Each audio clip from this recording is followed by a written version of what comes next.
that I think, Sorry, recording. Okay, here we go. yeah, I think everybody would want to grab what's in the chat and maybe send an answer that way so we can deliver Okay. probably what's most valuable to you. And while it's a small, intimate group on Zoom, I see it looks like it's being broadcast, as you said, on Facebook Live. So never know how many people are watching or will watch it in the future. And our main question, our main purpose is to deliver value, and what value looks like to everyone else is different. Real quick, I saw that Jason was on there. Matthew said he took a course from me many years ago in Arizona. I've been in real estate 42 and a half years. I'm a native of the Northern California area, the Bay Area, born in a town called Oakland, raised in a town called Fremont. I wanted to be a dentist. I got rejected by 13 dental schools. I had 70 relatives in real estate. I went in 1980, said I would only be doing this for a little while. Looks like I was wrong. And I did at one point open up 9 Keller Williams Realty franchises in Northern California. Those were the impetus for me to lose everything I had. I had surrendered my 3 homes in a divorce to my ex-wife, and then lost all my retirement savings trying to keep those offices open from 2008 to 2011. So, I came out of there at 53 years old, 31 years in real estate, and I was broke. So I had to put the pedal to the metal, and what I focused on was selling houses. Been doing that ever since. Left Keller Williams in 2015, found EXP in January of 2017, almost 6 years ago. And this company has been life-changing to me. I give myself credit for the hard work. I give EXP the credit for a platform that allowed my hard work to get me more than it would have been able to get anywhere else. I met my wife in 2008. She was an agent in a Keller Williams office that I was speaking to, and she can tell you a little bit about the rest. Casey? All right. Well, good morning, everyone. Well, I guess it's probably afternoon, depending on where you're calling in for some people. However, still very much morning here in California. And so, yes, we, looking back, laugh and say that in 2005, as a newly licensed real estate agent in Northern California, I attended one of Rick's classes for the first time, left that class, called my mom and my sister and said, I've just met the Sean Connery, Jesus Christ of real estate. And we didn't start dating until 3 years later. However, he was always my favorite trainer with Keller Williams because he had such a passion for people and helping them succeed in their lives and in their businesses, and a very genuine person that definitely ate, spoke, breathed, making a difference for others, and sometimes too at the expense of himself at that point in time. However, that is how we ultimately got connected 3 years later down the road. It was around a personal development training that I had done and shared with him that I knew he would make a huge difference with for all the lives that he would touch moving forward. And that was kind of where our story started. My story in real estate started in 2005 and ended in 2009, January of 09. And it was similar and different to the time that we're in right now, where there was a big shift going on in the marketplace. And when big shifts in the marketplace happen, people skill up and thrive, or they get out. It's the bottom line. And so about in 2004, I had got introduced to this concept of really how to run a leveraged business, how to have a scalable business that could come out of different time zones, different markets, different countries in the world. And the idea of being able to help build people and teach people how to build their own businesses, create distribution channels, and have that generate income that ultimately had the potential to create more money for me than when I was sleeping than I was awake. That industry and direct sales is why I ultimately left at that transition. I decided I didn't have a passion. I didn't care how much the commission check was going to be.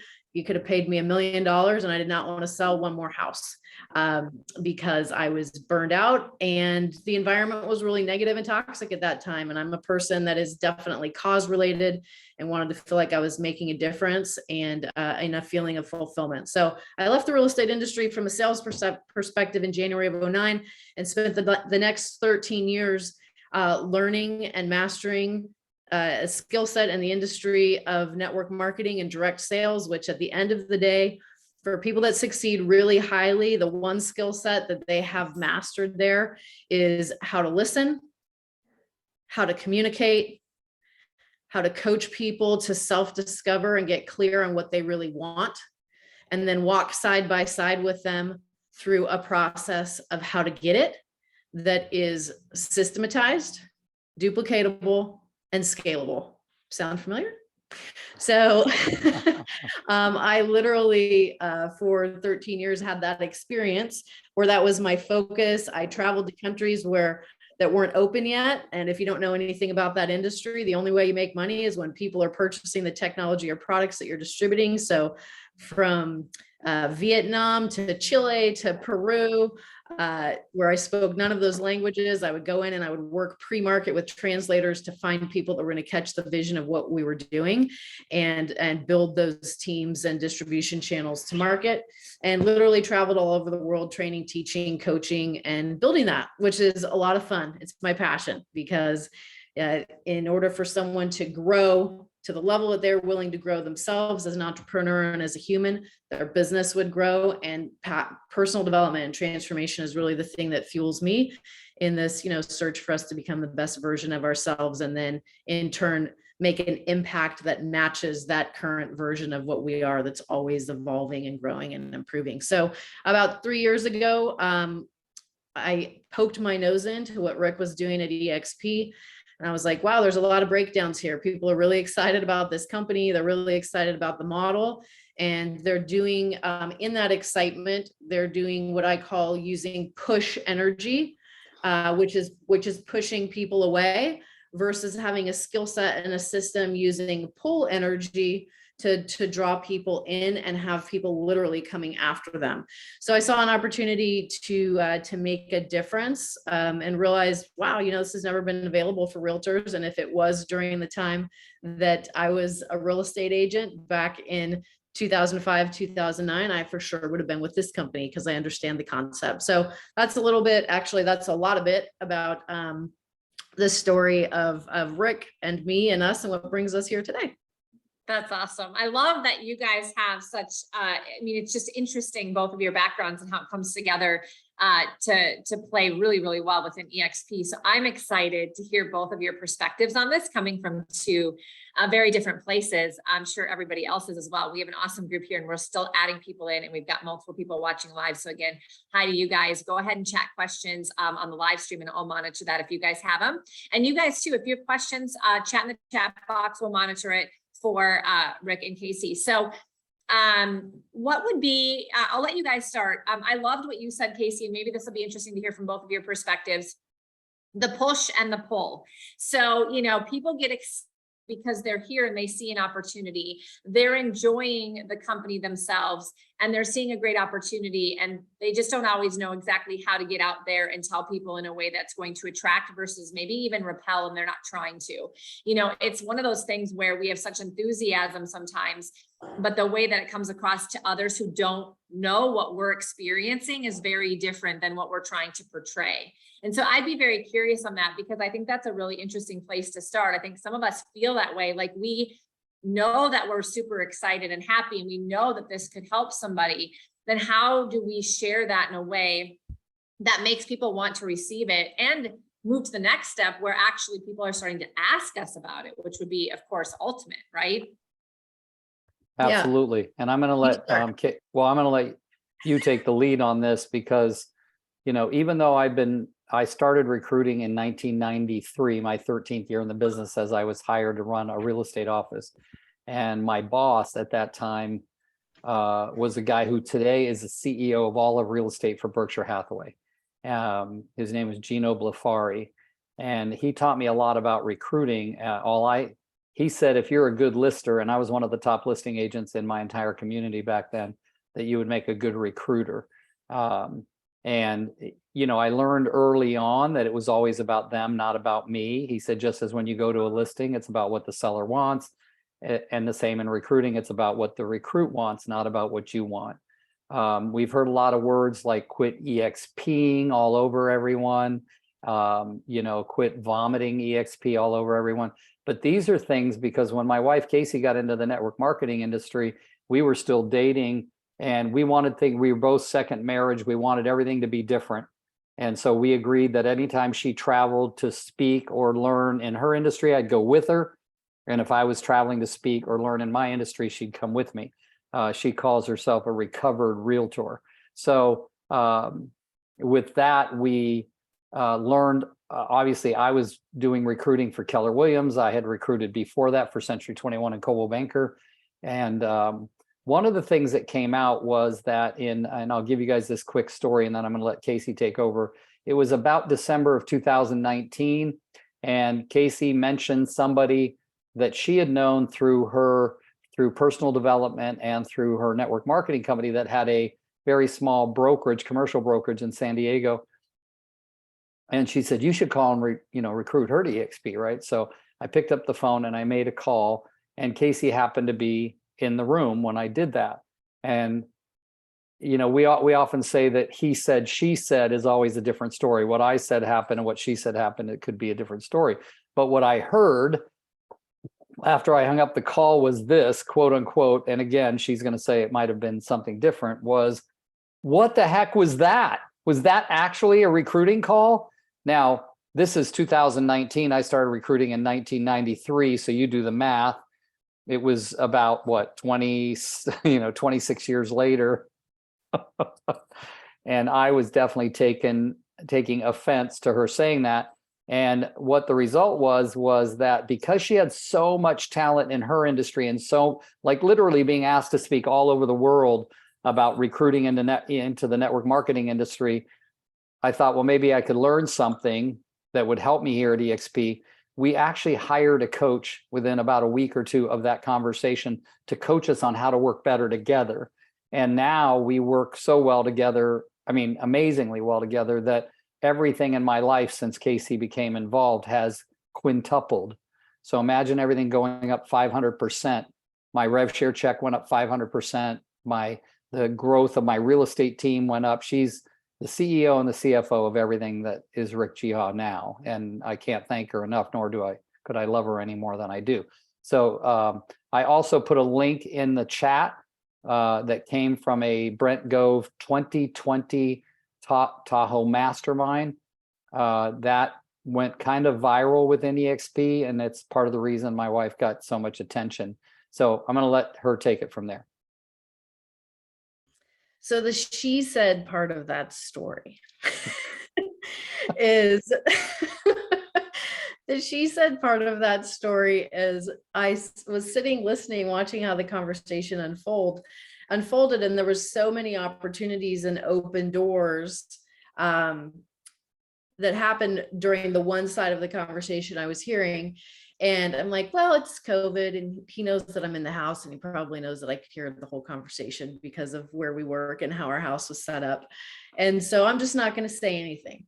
And so when I came in the room, the she said version is, he's like, man, I really screwed that up. And I was like, well, why do you think that is? And he's like, well, we had a great conversation and reconnected, but it didn't go anywhere. And so what that led to, as I said, I asked him one really powerful question. I'm going to ask you the same question, or to think about this yourself.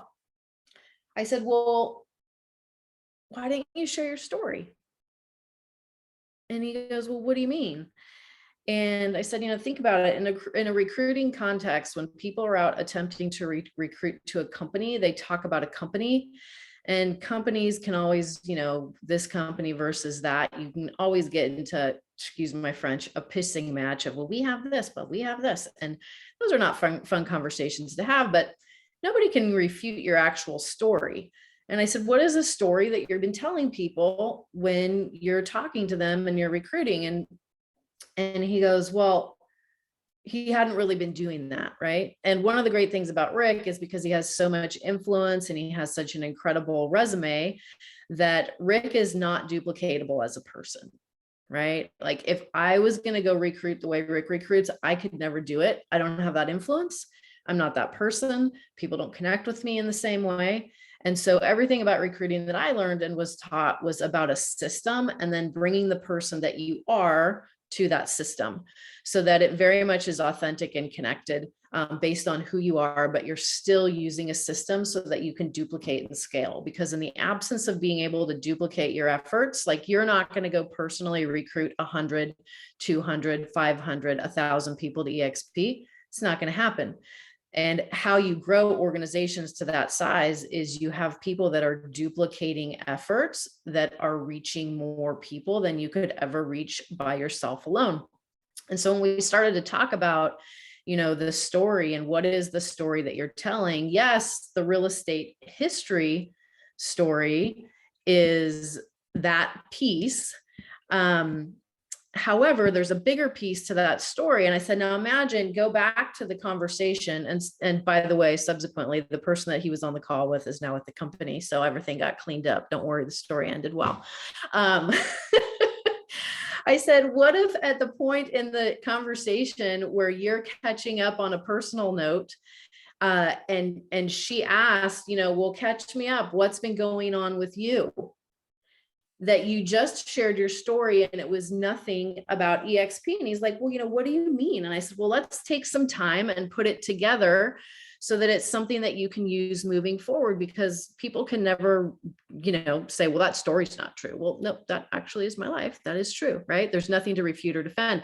And so we ended up packaging together very succinctly was that in addition to, all of that you already heard about his story of being in the industry, is that at the point where he had lost everything and was rebuilding in his 50s, he had resigned to the fact that he would probably sell real estate until the day that he died, by the time he was going to unbury himself from all the debt and rebuild, because of the amount of runway that was left. And so a couple of years prior, when a great friend reached out to him and called him and said, hey, I think I've seen something that's going to revolutionize our industry and open up opportunities for agents that have never been there before. He took that call and he had that conversation. And so where he was originally in this place of like, oh my God, I have my uncle and my cousin that both died, one of them right after an open house and the other one in his office going into the weekend that they didn't find till the following Monday. Instead of that being the path that I was going to be on, and I got introduced to this incredible group of people that's working together. And my vision and what I'm doing now is to help teach and empower the next future generation of real estate agents to build a business and a life in a way that has never existed before now. That is amazing. You guys should write that down. Because if any of you are not the next generation, those of you that are, you should be excited to be here, because you've got a bunch of people in this company that want you to continue to succeed. And this is the company where it's going to happen. But for me, and for a lot of people on this call, this is what I believe is the Achilles heel of this industry. People literally sell houses until they're 80 years old, 75 years old. And they say it's because they like doing it. But the reality is because they've never been able to figure out an exit strategy. And they just can't let go of the fact that it's like, oh, if I would just go sell that house, I would make some more money, because there's nothing that's coming to them from all of the years of the work that they've done. And whether people will admit it or not, a lot of people feel the same way that Rick shared through Casey right now, which is, I'm just going to be doing this this is what it is.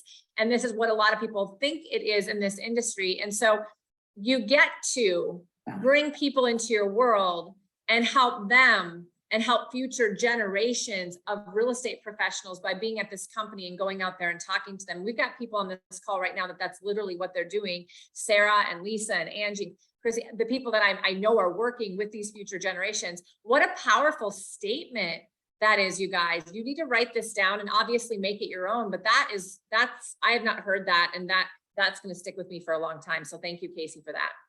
You're welcome. And so what that does, right, if Rick's on a phone call now that's 30 minutes long to catch up with the friend, there is no further conversation about EXP in that moment. When she asks, and here's where the pull energy comes.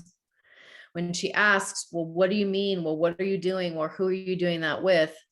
If you have created curiosity, you have done a great job, because what it means is now you have the opportunity to set up a conversation that will specifically be about just that, versus talking to someone that you haven't talked to in 7 years and they're like, oh, you just called to talk to me about EXP, if that's what you're going to talk to them about in that conversation, which doesn't feel so good and feels like very self-centered, not other-centered, regardless of how much you say it's about them and making a difference for them. But for people that you're, are connecting with or reconnecting with, if you keep the intention of the call personal connection, and you use the story, your personal story, to create curiosity, now you have a really clean energy going into the second conversation, where Rick says, man, I'd love to share, all about that with you. I was calling today to catch up personally, and that's definitely a business conversation. So let's set aside some time to do that. And now you have someone that's, when you satisfy curiosity goes away. And so instead of telling all about it in that conversation, going, yeah, let's set a time to do that. That person's going to come to the call because they're curious about what the heck he's talking about, based on the story that he shared and the curiosity created. He has that person eating out of the palm of his hand. And now when you come to a conversation where somebody already wants what you have and what you're going to talk to them about, it is very different from coming to a conversation to try to make somebody want what you have, or guess what you think they want to have. And you get into this, what I like to talk about is the difference between enrollment and manipulation. So this could be the most powerful thing that you take away from today's call. Manipulation is defined as getting someone else to do what I want them to do for my reasons. And nobody likes feeling like they're being manipulated. Would you agree? Yeah, getting someone else to do what I want them to do for my reasons. Well, I want to sit down and have a conversation with you about EXP. It's going to change your life. You have no idea all the ways that it can change your life. And what it feels like to that person is the push energy of like, how is this about me? This really feels like it's about you. And even if they don't say that, energetically, that's what's being communicated. Versus enrollment, which is getting someone else to do what you want them to do for their reasons. Getting someone else to do what you want them to do for their reasons. So from my perspective and everything that I've learned about recruiting, I have no business talking to someone until I know what their need is and how I can help. And, you'll hear leaders all the time talk about add value, add value, add value. Well, we got on this call and the first thing that I did was, please put your questions here, because I can spew off a bunch of stuff that I think is valuable. But if that's not what you're looking for or what you connect with, then it's not of value to you. So it's not just about running around thinking you're adding value and putting value out all over the place. When you truly understand recruiting and enrollment, it is about taking the time to be in a relationship with someone where and can identify, hey, what's working really well? What are areas that you're working to improve? Now you've identified what some of those needs are. Oh, what is the strategy that you're using to do that? Here's what I've been working on. And I found something that works great for me. Happy to share it with you if you'd be open to it. Maybe for you, maybe not for you. However, happy to have that conversation. It is a very different kind of process. The end result being, yeah, when they come to EXP, you've gotten what you want, right? But you've gotten what you want because you put them first and they got what they wanted. And so this is I always say, go slow to go fast. A lot of people want to send a private message, or I'm going to do a group email, or I'm just going to post stuff all over my social media. That is not enrolling. That is you making it about you, putting it out there, trying to act like it's going to be about them, and it's not. So, I could talk for days and days about this because I'm really passionate about it. However, I'm going to stop talking and pass it back to Rick or you. Yes, no, it's great. I love it. So I hope you guys wrote that down. I think, enrolling, and we talked about this in all of our past Monday sessions. You've got to ask great questions to be able to understand where people are coming from, and then help them to potentially solve a problem. And this is a great conversation for leadership in general. If you guys are trying to recruit to your teams, if you're trying to recruit to EXP, this is all the same conversation. If we start by talking people into it because we want it, it very rarely goes well. I used to always say, and you probably agree with this, Casey, because I was actually in a very similar role to Rick for a lot of years. And so I had a lot of numbers I had to recruit. I was recruiting a lot of people. I probably was doing more recruiting than enrolling because a necessity. But you know, what I realized was when I started to have to talk people into it from the beginning, I would have to talk them into it for the rest of my relationship with them forever, right? Because they hadn't enrolled. It wasn't their idea. So being a good salesperson or a good recruiter doesn't necessarily mean that this is going to be a great relationship long-term. And remember, we want to bring people into our world that we can have fun with, that we can succeed alongside, succeed through. That does not mean we want to be re-recruiting them for the rest of our lives and trying to talk them into why they're here forever. And that will happen if you don't do it correctly at the beginning, at least in my experience. I don't know if you agree with that. Definitely. Yeah. Rick, all right, Rick. So what are your thoughts on this? And maybe some tactical strategies. I have a couple of questions here, like, you know, how do you talk about the differences between maybe when people do ask specific questions about EXP and commission structures and, you know, wealth building opportunities and the difference between profit share and revenue share. So I don't know if either of you maybe have some actual tactical ways you explain this that you find to be more simple or helpful. And then somebody else asked, you know, what about cold calling? I don't know if you guys cold call. I know you have a lot of influence in relationships. And so those were two questions that we have at this point. If you guys don't mind covering those a little bit, and then we can obviously continue down the path that you guys feel compelled to share as well. Yeah, great questions. And I'll jump right in. I think I love that my wife talked about the difference between enrolling and manipulation, because I've had a lot of people say, wow, Rick, you married way up. And I noticed quickly when I said that, how many women smiled or laughed even. But I always say you have to become the person that can enroll that person into your dreams, right? So that was a lot of personal development work. And Casey's the one who introduced me to personal development work even before we were dating. She had a way of saying that I see you bigger than you see yourself. So living with the person that sees you bigger is a lot of fun, but it's also a challenge because, you know, she's constantly holding you capable of being all you can be. Now, when I think about that term enrolling, I like to do my best to live my life by the term enrolling, because if you're not enrolling people in life, you are being enrolled, and being enrolled is not near as fun as enrolling others. And I have a large sales team, the Rick Geha real estate team. And the way I handle that is different than the way I handle my EXP organization. There are people in the company who just use the word team because everybody they bring into EXP is on their team. That's great. Everybody's got their own thing. And I never say it's good, bad, right, or wrong. It's just whatever works. Okay. But I have a very high standard for getting on the Rick Geha team. Okay. And the standard is lower for recruiting to EXP. So I could recruit people to my team. And if they say, oh, I don't want to be on a team, or I see that they're not maybe hungry, humble, smart, and coachable, those 4 words are the words I look for: hungry, humble, smart, and coachable. Then I might say, hey, let's talk a little bit about you joining me at EXP, or whatever the conversation. Yes, I do some cold calls, and they are typically, I'll never do a cold call for more than 5 minutes, long enough to hear their story, allow me to tell mine, and ask them if they were open to a business conversation about how things could be different. And what I say from there is based on what I hear in their story, right? So it's hard to say there's a script, because if there were a script, and yes, there are some NLP scripts. I've heard some amazing people like Sean Kokoska and people like that use them. Not my bag of chips, if you will. Like I said, everything works, nothing doesn't. I pick my way. And I'll get into a conversation about them and set up another call where I will, on Zoom, get them to watch the modelexplained.com that Brent Gove created and got approved by corporate legal. So I'll watch that with them. And guess what? If you're the one bringing them onto Zoom and they get off, you know they're not watching it because they got off your Zoom, right? So there's a lot to be said about that. I think the most important thing is being very confident in what you know and being willing to let go of what you don't.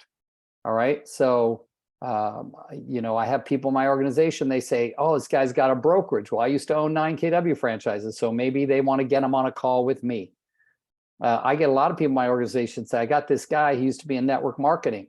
Get him on the phone with Casey, right? So there's a lot about that process in that link I sent you. It's called the three-way validation call, very important. But I did want to, to specifically answer when I talk about other companies. I've been with Century 21, I've been with Coldwell Banker, I own 9 KW franchises. I am not a fan, and this had nothing to do with EXP. It happened in the year and a half between leaving KW and finding EXP. I decided in my mind that the franchise system is broken. Okay, this is the reason I believe it's broken, is because I was a franchisee of 9 franchises, and there were times when things were going amazingly well and I was making money hand over fist, and then the time that it financially devastated me. Franchises are owned by local John Doe from the local neighborhood trying to do something to make a living or to possibly have a retirement. Yet the goal of the franchisor is to collect as much money as possible. When you're talking about real estate agents, what are the individual real estate agents? I've always acted and thought as a real estate agent since I am one. And that is, we want more and more value for our dollar spent. I have never seen a brokerage. And by the way, I'm a coach, a very highly paid coach, and I mostly coach brokerages. I currently coach a RE/MAX franchisee that has 4 franchises. I coach a Realty One Group franchisee that has 4 franchises. And I can tell you from all of the coaching I've done, there is nothing better than this for anybody brand new or experienced or the largest team you've ever seen. There is nothing that compares. And if I were someone who were newer into the business without regard to age and came across someone like me, the first thing I'd say to them is this: hey, so cool how much experience you have. If you knew what you knew today and went back to where you begin, what would you do differently? And I'm always surprised when people don't ask me that question. Not that I'm the end all, but gosh, come on, guys. I've been with almost every franchise. I'm 42 and a half years in the business. I probably learned a thing or two. My dad used to say, if a person has lived one day longer than you, they have one day's more wisdom. I still respect that in other people. All I'm saying is that the 2 biggest problems with real estate agents in general is a problem all humanity has. And that is that there are 4 behavioral styles, D, I, S, and C. None of the behavioral styles naturally are salespeople, not naturally, believe it or not. Those are intellectual decisions to behave in a manner that suits your result you're looking for, period. But the 2 things that are not naturally occurring are the decision to lead generate or prospect, which also goes into agent attraction. And number 2, asking for help. Asking for help is the one thing that, again, like lead generation, goes across all 4 behavioral styles. Naturally, no one will do it. The D's, the I's, the S's, and C's all have a different reason for not wanting to ask for help. But since those 2 are not naturally occurring things, that means they're going to be uncomfortable for us to do them. And the more uncomfortable we get asking for help and doing things like lead generation or prospecting outside our comfort zone, the sooner we can tackle those. Believe me, you have amazing people on here like Shannon Pyatt. Like, I was leaning on him heavily about how do I get my people to understand KV Core. Like, there's great people throughout this company. And guess what? They're not in my organization. They're just great people who care about helping other people, period. There is so much of that in this company. I was honored to get 15 minutes on stage at EXPCon to talk about how we really need to remember that it doesn't freaking matter what organization you're in. What matters is, do you have a heart to help other people, period. Okay. And that will go out into the universe as you walk, talk, eat, live, breathe, and sleep like that. You will attract people into EXP. You'll attract amazing people onto your sales team. You'll attract amazing customers into your real estate sales business. It's amazing what happens. And I'm the poster boy for that, because the Rick Geha that I was, and by the way, all that old stuff's still in there. I just decided to put habits together that gave me bigger rewards, right? And if you stick to those bigger, better habits, then you get bigger, better rewards. So I'm definitely want Casey to comment on some of that. And then of course, let you guys know that there is so much going on out there. For instance, BrentGove.com. How many of you have spent at least an hour on BrentGove.com? And you don't have to raise your hand, but gosh, there's so much on that site. And it's available to anybody who just goes to it. There's no money, there's no nothing. Just go to BrentGove.com. You want to sell more houses? There's a million videos on how to sell more houses. You want to be a better marketer, a social media person. You want to attract more agents. And oh, the number of different ways there are videos on there of people attracting agents is incredible. You can't even keep up. And that's what I love about Brent. Brent's the same way. Give, give, give, give, give. So, Case? Before you pass it back to me, since you were the Keller Williams owner, will you please talk about the difference between profit share and rev share? Absolutely. So listen, I drank the Kool-Aid. It was all red Kool-Aid. Believe me, I was the #1 most requested master faculty at Keller Williams for 9 of the 14 years I was with the company. Traveled the country. You know, people would say, Rick, if it wasn't for you, I wouldn't have joined KW. And of course, they didn't name me because they were there with someone else. And that's okay. That was my job. Run around, speak. I would teach a class, and on the lunch break, people would come into me. Why would I join EXP? Why would I join KW? You know what I'd answer even way back then? I'd say, here's what I want you to imagine. That you found the perfect company and there was no sign on the door. So you had no idea what company it was. But you went inside, people congratulated you on your success. You could trust them. You could turn your back on them and they didn't steal your leads. You loved the leadership because they were progress and growth-minded leaders.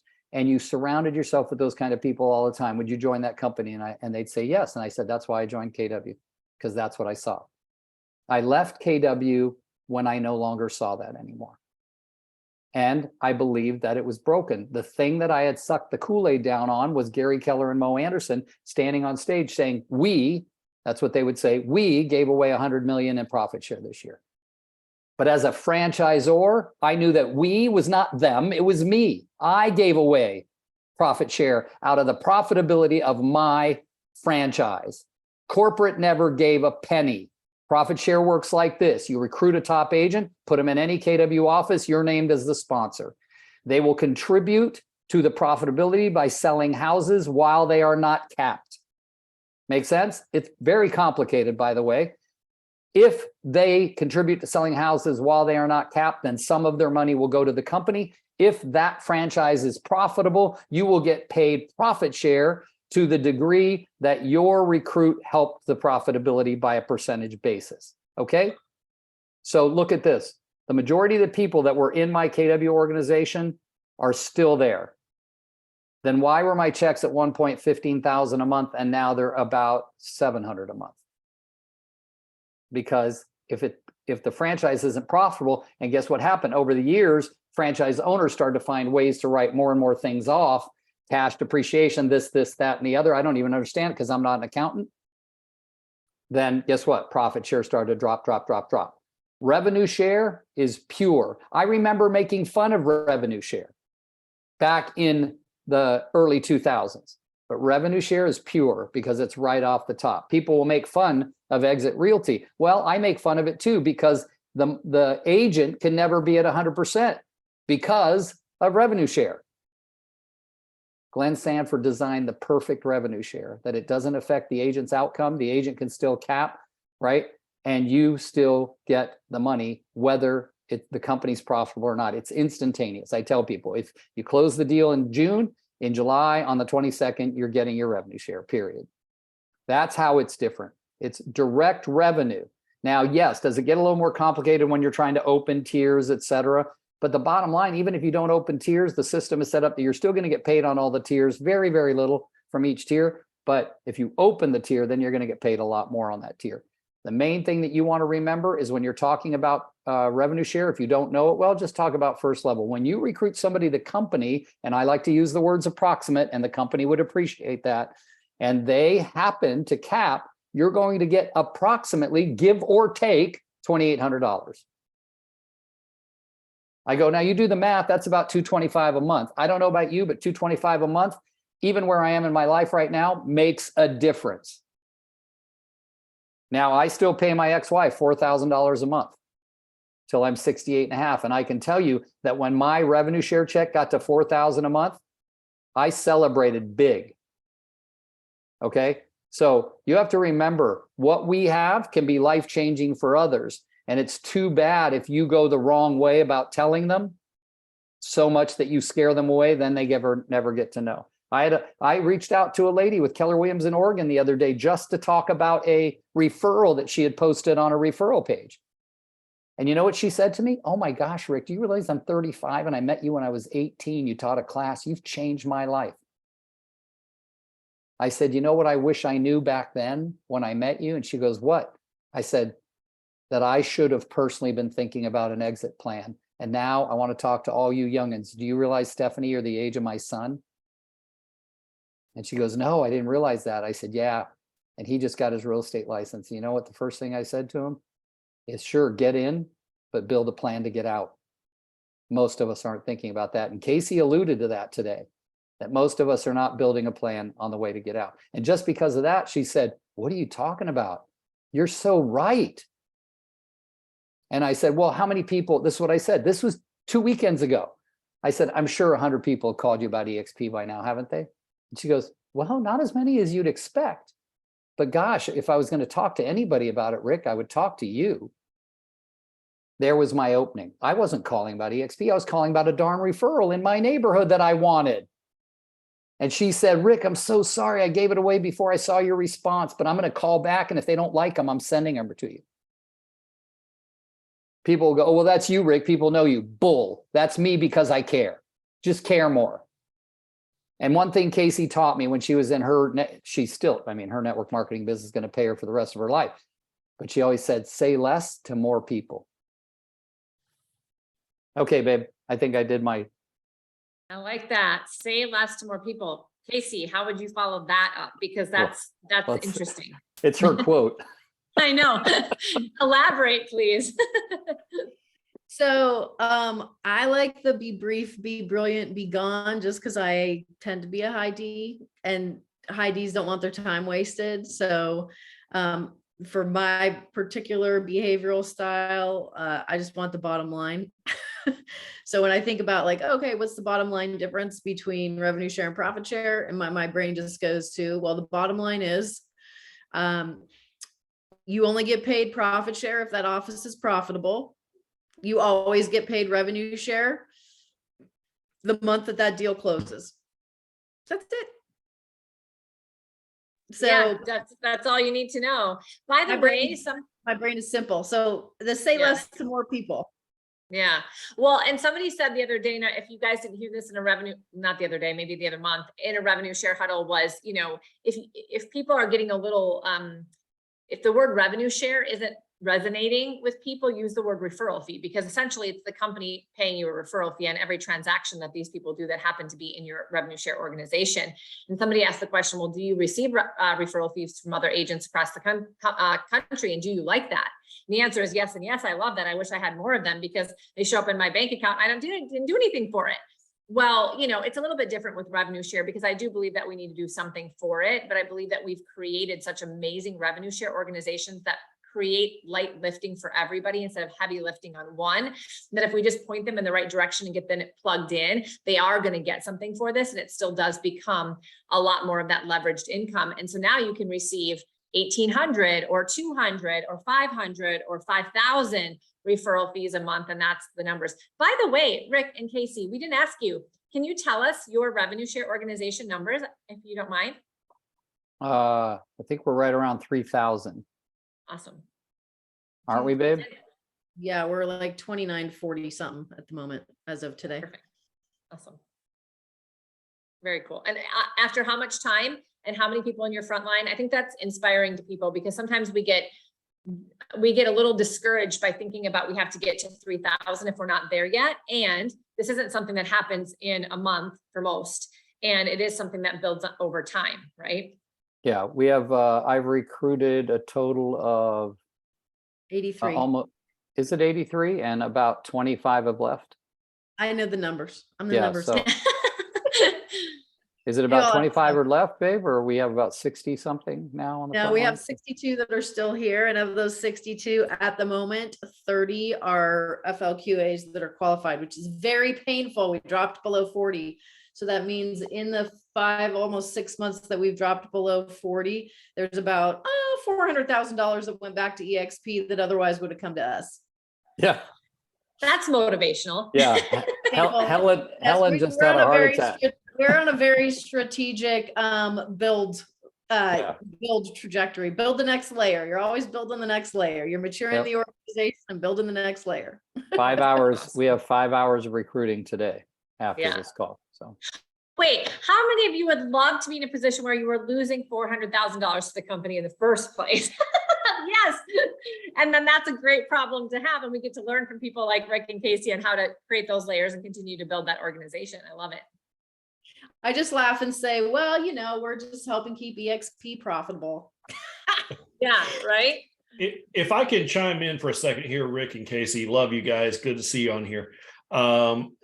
Wow, Rick, what you just said really helped me out because I've been beating myself up because I brought in about 60 people and I've got about 25 or 24, something like that left, right?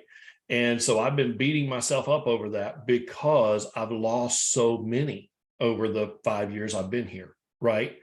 To hear that was really, really refreshing that I'm not the only one struggling with that kind of, because it makes you feel somewhat inferior, I guess, if you will, right? Because you're like, man, what am I doing wrong? Why is half my group left, right? You want something that you will never feel that way again? I'm going to give it to you if you want it. And Of it's course, not- Casey, you're my coach. Why wouldn't I? So so the man that was my mentor with the company that I am with, that's not EXP, his net worth today is roughly $1 billion. He spent 30 years with that same company, focused and building. He didn't get distracted. He didn't go into other opportunities. He stayed focused.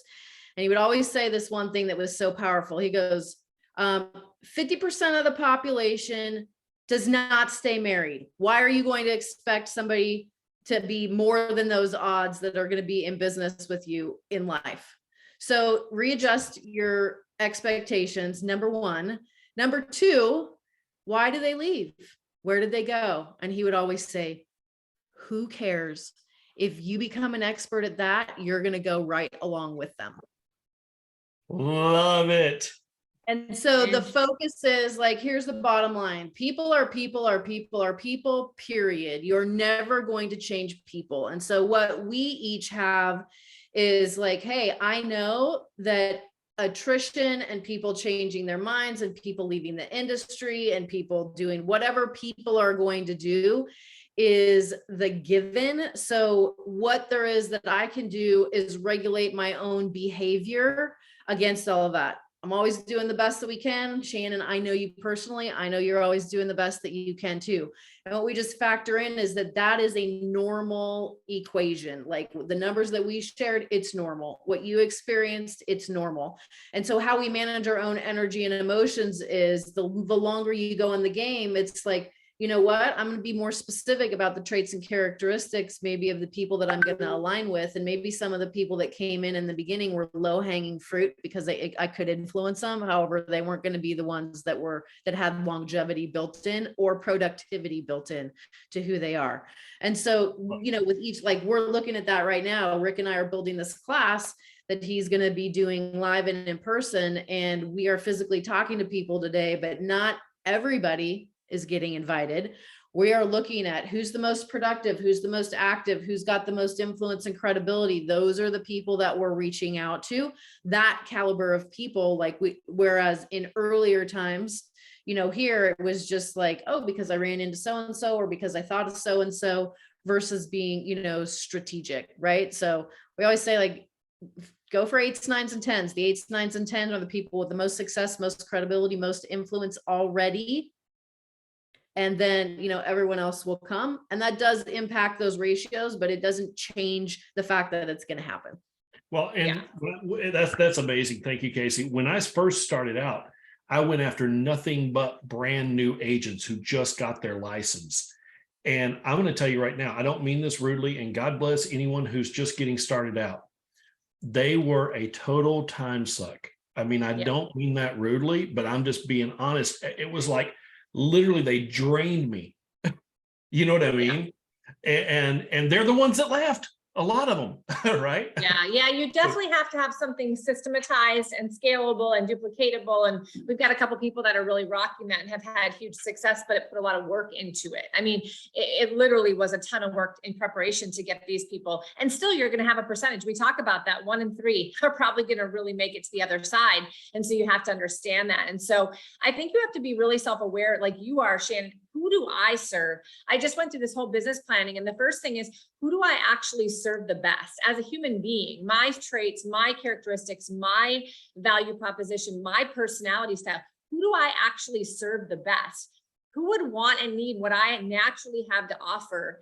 And I think that when we can get really clear on who that is, and we can be more specific on going and finding those people, we are going to have a better a percentage of attrition, but at the end of the day, we're still going to have change because people still change, and life changes and career changes and personal changes all oftentimes make people change professionally. And those are things like Casey said, we can't change. That's okay. But we will have a higher probability of bringing value to people in a way that brings us joy, which means we typically do it more consistently and better if we identify that. And I always, after coaching hundreds of real estate teams, what I found is people top graded often. And I called it top grading, not in a derogatory way, but like they figured out who their people were. So they started to have this, people would leave and then they feel bad, but the people they were bringing in were a much better fit for them because they were learning from that. And so it was like, oh, I'm letting somebody's leaving and I'm gaining somebody. And so I feel like it's just a net zero, but it's not if this other person is now a better fit for you and are going to stay there and are going to succeed alongside you, then it's like one leaving and one joining is better. It is a plus. And so we don't really know that until we learn, and we learn ourselves and we learn our leadership styles and we continue to develop as a leader and as a group and as a team. So I love that. So who else has a last quick question? Anybody? Or an aha, just as we wrap up, because we want to be cognizant of everybody's time. Anybody wanted to shout out an aha or a thank you or something you heard that really benefited you today? Because man, this went fast, but it was amazing. Lots and lots of appreciation in the chat if you guys can read it. I'll make sure I post everything that we had, you guys, here in our live stream. So go grab it in EXP Family Tree. Casey and Rick, we'd love to have you back sometime. We really, really appreciate you. You guys don't forget to utilize all the trainings that we have here. We've got a great training tomorrow and Wednesday, 2 p.m. Eastern. Invite your friends, invite guests, invite your colleagues, and hopefully we'll see all of you there. Thank you guys so much. You guys were amazing. Our pleasure. Take care, buddy. Bye-bye. Thank you.